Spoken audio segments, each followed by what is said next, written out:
Good evening, everyone. This is Christopher Hale here in Rutherford County, Murfreesboro, Tennessee. Honored to be with you tonight. I have a guest, a small business owner, executive, Miss Leslie Morris, who will be with us just shortly. Leslie is a small business owner. She runs a learning center in Hamilton County. And like a lot of folks, she was looking for a small business loan, a PPP loan, in the amount of $120,000, I think, give or take. And she had some struggles. And so, of course, a couple of weeks ago, I put out a call out, and me and my staff were able to help people on PPP loans, and unemployment benefits and COVID testing. Had about 250 responses in about 2 weeks so far on that. And Leslie is one of the people that we were able to help secure a $120,000 loan. And we're going to talk about that a little bit today, the struggles that small businesses go through. But also, too, I want to talk about understanding government and having a member of Congress who understands how government works and is willing to make government work for you and your family. Well, let's bring Leslie on. Leslie, can you hear me? Yes, I can. Hi. Leslie, well, thank you for being on. Do you mind just introducing yourself a little bit about your business and what it does and how it's been serving the community? Certainly. I am the director of Northside Learning Center in Chattanooga, which has served the North Shore community for almost 50 years. We have 28 teachers and 80 children there. And when the pandemic first came along, we kept waiting, hoping to stick it out, but we ended up quitting in mid-March. We had to go home, and we thought we'd be back in a couple of weeks. So we didn't come back in a couple of weeks, obviously, but we did have enough money in savings that we knew we would be able to pay our employees through April. So as soon as the loans started coming out, I immediately applied for the PPP. I applied for the Tennessee DHS COVID funds. I applied for the SBA EIDL loan. And then we applied for a local grant through Early Matters, which is a group that is helping try to improve early childhood education. And so just kind of in a wild panic because I wasn't sure how we were going to keep our teachers around. If they had to, because we are a church-based nonprofit, no one is eligible for unemployment insurance. So we were just really frightened if our teachers had to leave, they would probably not come back. So I follow Chris on Twitter, and so I decided to take him up on his offer and ask him for help. And man, did he deliver. He called and we talked a couple of times, and then he got in touch with Todd Gardenhire and Chuck Fleischman, who are my representatives, and talked to the SBA. And I don't know what he did, but somehow it did break the logjam that was keeping my loan somewhere in the pipeline. It had been in there for weeks, and then suddenly it was approved. And that was it was just a lifesaver because we had $120,000 in the bank, and we knew that we could save the jobs of 28 people and a long-time center that many people use and love. With so much of Tennessee being a childcare desert, which is a place where there are more than 2 children waiting for any one space, we just can't afford to let any childcare center close right now. And I think so many of them are on the rocks because not everybody has the resources to continue to pay their teachers. And so we're really lucky in that respect, but also we've spent everything we had and had no more resources. So getting the PPP loan just completely saved the center, saved 28 jobs, saved 80 parents who can't go back to work if they don't have a place to put their child. So it was just the most amazing thing. And I just can't thank you enough, Chris, for what you did for us. It was amazing. Well, and I'm glad to help. I think one of the things I want to say on that, though, is I'm glad to help, but also it's deeply frustrating to me as well that I had to help, that we have this situation. I think there's got to be two understandings that I really have for a member of Congress. Number one is they pass laws. They make laws happen. They make legislation happen. But number two, they advocate for their people and for the community. And so I was glad to advocate for a Tennessee educator, for a Tennessee learning center. But you had to have frustration that I had to even step in any capacity because really the government wanted these loans to be available to people and small businesses just like yours on demand. Can you talk a little bit about, I know there's other nonprofits that were able to skip the line and seems like if you had the right relationships, you could move up the ladder. What was that like for you? Well, it's just really, really frustrating. And we bank with Synovus, and that is a preferred lender for SBA. We've been there with them for about 9 years now, and they were really eager to help. But I think being a small business makes you just have less pull to get anybody to really pay attention to you, because we turned in our application the Monday after the Friday when it was finally available. And the people at Synovus were really nice, and they even, they checked the loan, and they called 2 weeks later and said, yeah, everything looks good. It was just, that's when everything ground to a halt. And I think being a little childcare center in Tennessee doesn't have the pull as maybe the Lakers do, or what was it, J. Alexander's, and a few other restaurants that obviously they're needing millions of dollars in loans, and they need it too. I'm not trashing them, but it was really difficult to have to sit there and wait and think, we don't have any more resources. We can't go get a loan. We don't have that kind of standing financially. Even if we've been here for almost 50 years, we could not do that, nor would we be able to get a loan that we had to pay back at a higher interest rate, because we don't make that kind of money. It's a very much a you're paying everything that comes in is going back out again.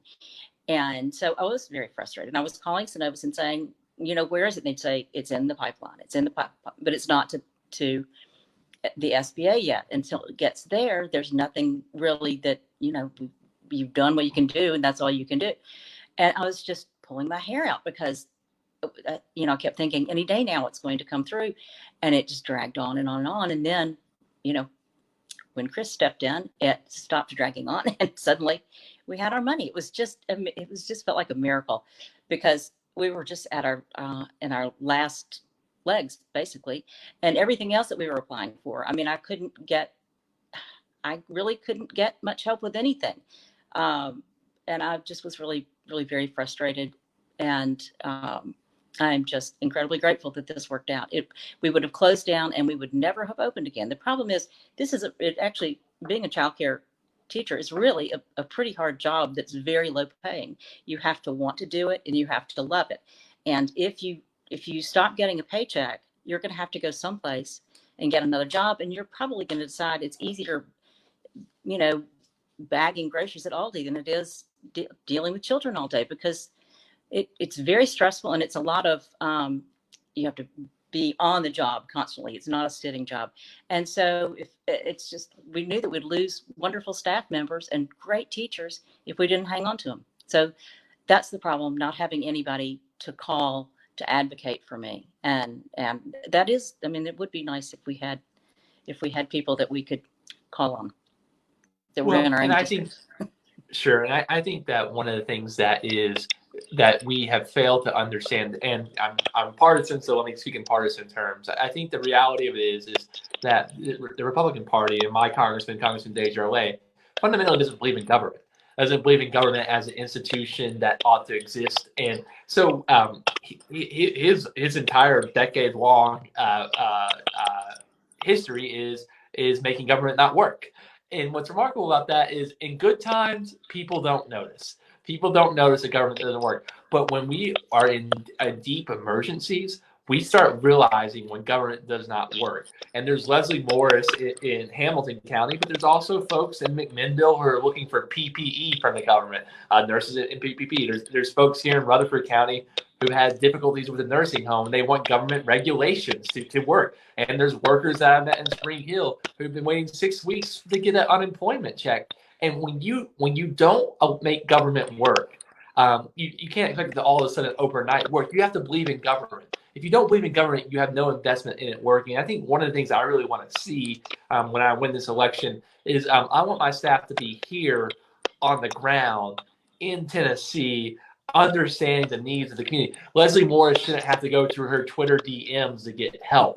That's like, thank God it worked out, but also how sad that that's what you had to do. That's what you had to do to get this thing to work. We need folks who understand government, who believe in government, and know how government works. And I'm not going to apologize for having a history in government, because if you know how it works, you can fight to make it work for your people. Really, what's interesting about this is that I'll be going up against 434 other members of Congress, and there is a competitive advantage of having a member of Congress that knows how government works, and knows how it works for Tennessee families. I wanted to talk to you a little bit. You talked pretty eloquently about what it is you all do. I want to understand, is there also difficulties in this loan though? Because if I understand, you have 8 weeks to get the forgivable part of the loan out the door. So you can't mess with staffing in any way. But you don't. I mean, I don't know what your life looks like on July 1, July 15, but there's restrictions on this loan that does make it difficult for you to operate in some capacity. Is that correct? Yes, we do have to spend it all within 8 weeks, and 75%, of course, has to go to payroll.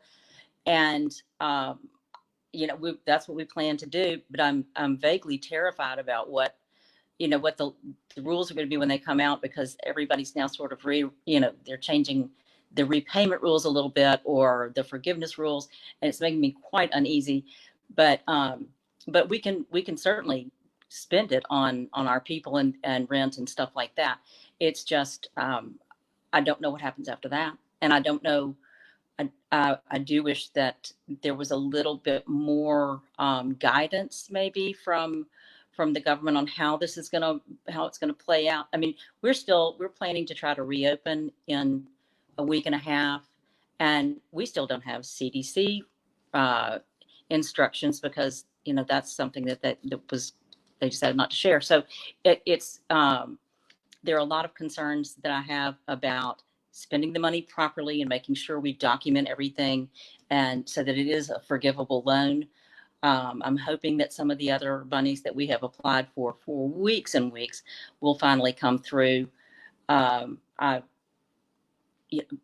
only hope is that we can do the best that we can, document the best we can, and that everything will work out. But that's not the most comforting feeling in the middle of a pandemic, to just be really hoping and wishing you get it right. Well, and I think that's the big thing that we have to realize is that in business, I was a nonprofit leader executive as well. I have a payroll of about 600 people in small business and big business. The big thing that matters is you have to have certainty revenue flows. You have to have certainty of income. You have to have certainty of the environment. And any uncertainty, it causes distress for you and your employees. And look, if there's no margin, there is no mission. If you don't have money in the door, there's charitable action you're doing, but you have to pay the bills. You have to pay your employees. And so one of the things that's coming up that I think this is a good example of what a good congressman would do. We have Congress is meeting right now, and they're basically figuring out what we call the audit procedures, figuring out what we're going to make forgivable and not, and how we're going to go about that. What's remarkable about the way this government works is really Jay Alexander should be audited. Harvard's $8 million should be audited. Notre Dame's $12 million should be audited. We shouldn't be as concerned about Leslie Morris's $120,000. But the way our government works is our audit procedures vis-a-vis the IRS, they actually disproportionately hurt small businesses. Small businesses are audited at a higher proportion in this country than corporations, which are able to hide their tax rate. So here's my question for you, Leslie. How many CPAs do you have? That would be 0. Exactly. So you don't have CPAs. You don't have a team of lawyers and attorneys who can fight to protect your bottom line. But Jay Alexander sure as heck does. And what we're seeing is, I thank God that the federal government made this loan program available. But it's kind of like the run of the bank.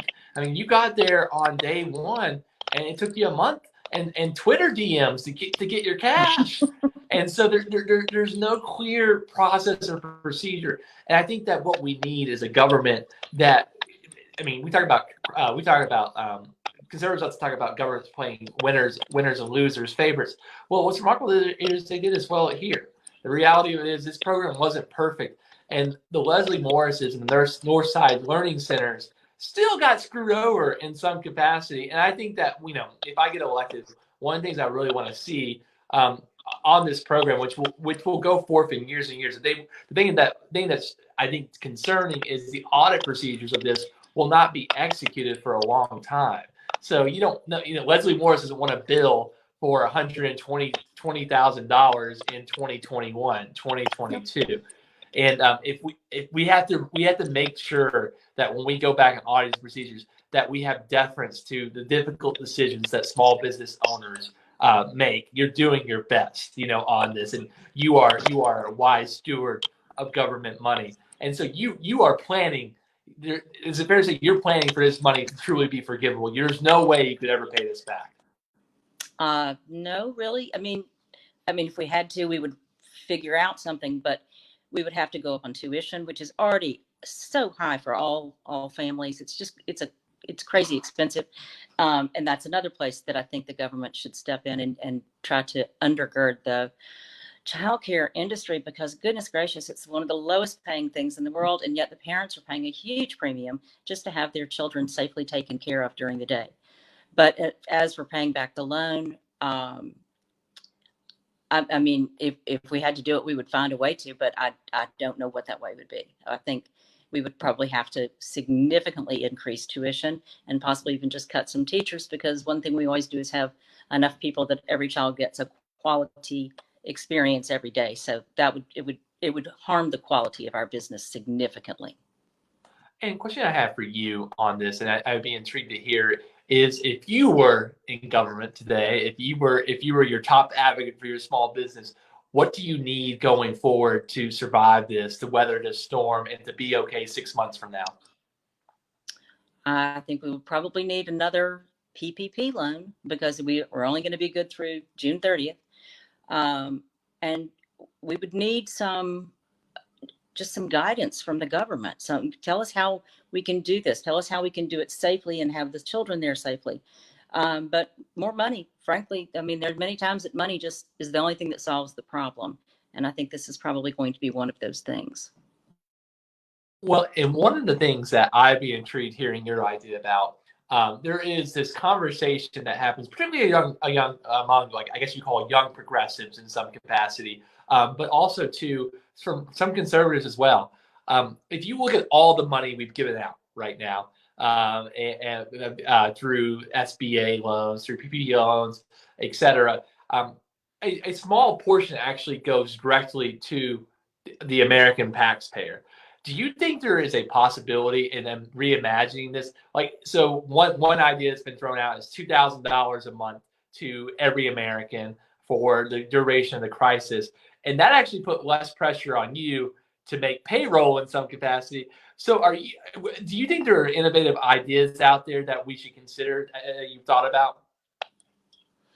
I frankly think we should consider everything. I think being creative at a time like this is the best thing you can do. But reacting to people's actual needs, as in people being thrown out of their apartments or their homes, or not being able to eat, not getting food. My goodness, how can our government let people go hungry?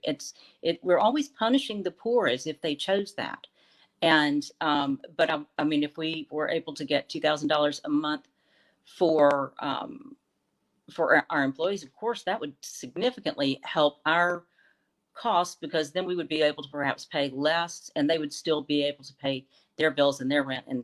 And I just feel like the government has got to be more responsive to the small people, the small businesses, the people who work in small business, who have, the lower wage jobs. I mean, honestly, we have just got to stop punishing people who are poor through no fault of their own. They're working. They just don't make enough money to be able to make ends meet. And then when they lose their job, they're lost. I think we just need to take care of everyone. And we can do that. We really can. Other countries do. We can do it.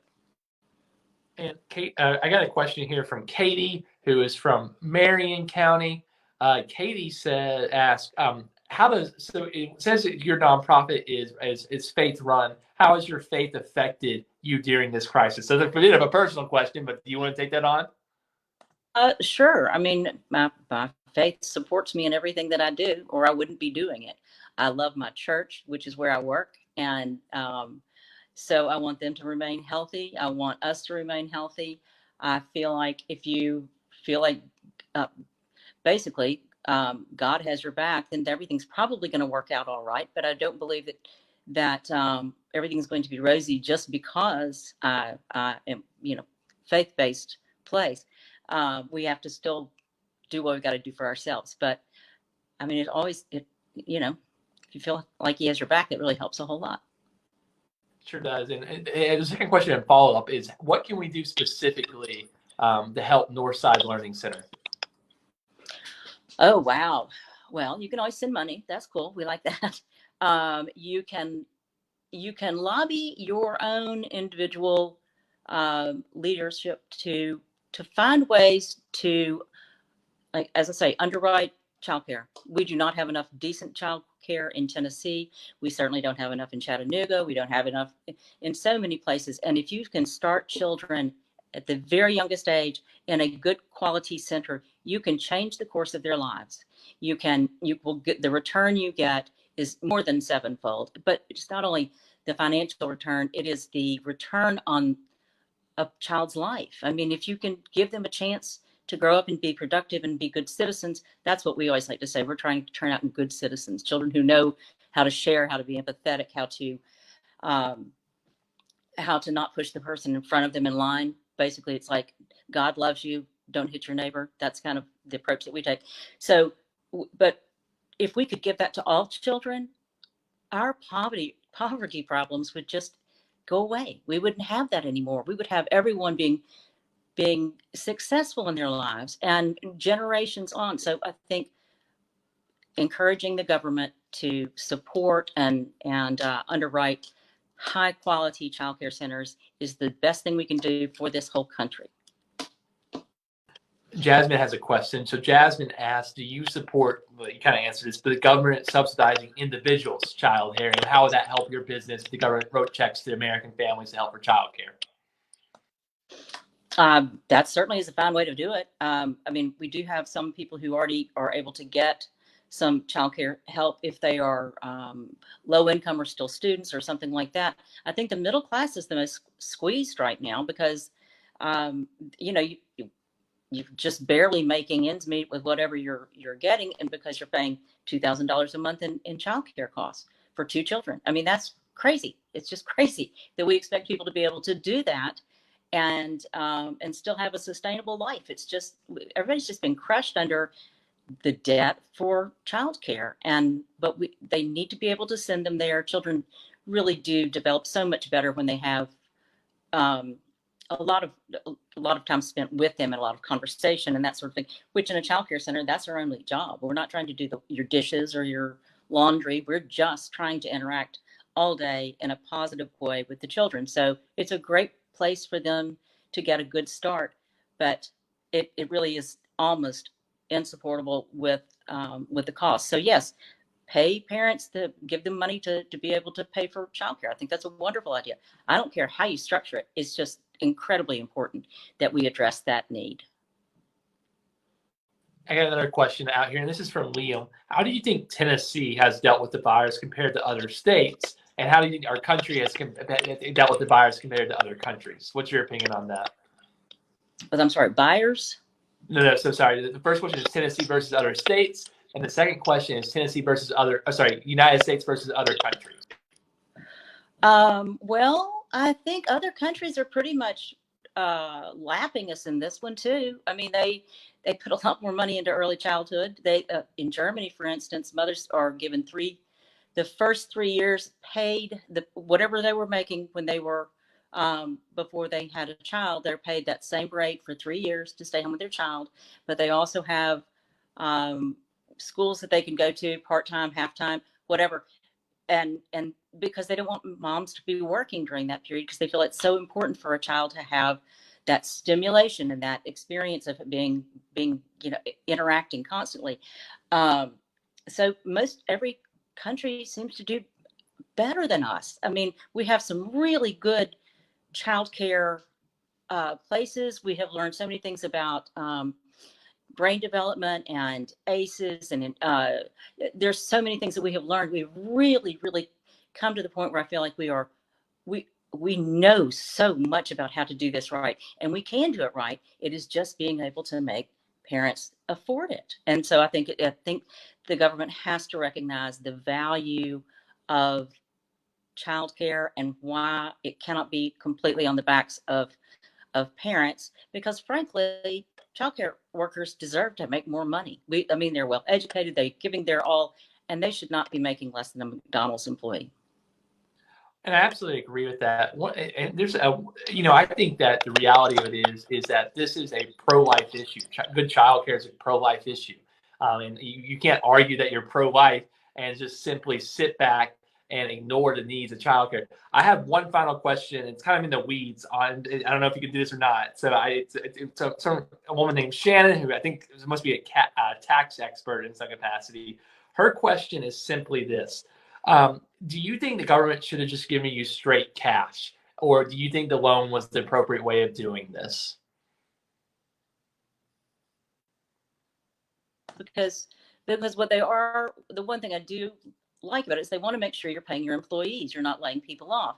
And so I think that's really good. That's what we want everyone to do, is keep their employees, and so their businesses will be sustainable when it's time to reopen. I think cash is hard to follow. And I think if you want to have accountability, probably this was a smart way to do it. It's not perfect by any means, but now that I've got it, I feel like I can. I mean, it seems like a pretty good way to have done it. My only concern really is that I keep getting hints about that they're still kind of reworking the repayment plans and all those guidelines, and I would really like to have that nailed down before I spend all $120,000. Because if it turns out it's just a loan and not forgivable, we might have to just send a whole lot of it back, which is the last thing I want to do, because then we're right back where we started. But if they say, no, you're going to have to pay it back at 6% interest or something, that would be a thing we could never, ever do. Absolutely. There's no pathway forward to that, particularly in this revenue time where revenue is almost impossible to come by. It's been months without it. Leslie, I really appreciate it. I'm glad you got the money. I want to be helpful to you in the Northside Learning Center in the future. I want to come when we are back open and stop by. And I promise you're a Tennessean. So when I get elected to Congress on the 3rd of November and get sworn on the 3rd of January, I'm going to fight for you and fight for your community. You are a wonderful fellow, and I'm looking forward to you being in Congress. Thank you so much, Leslie. I appreciate it. I was glad to help Leslie, and we were glad to help folks and we'll have folks on coming in the future on unemployment benefits, getting COVID testing, navigating the SBA loan process. Look, I've worked in government. I've worked close to government. I don't apologize for that. Understanding how government works is not a bad thing, because right now we need government.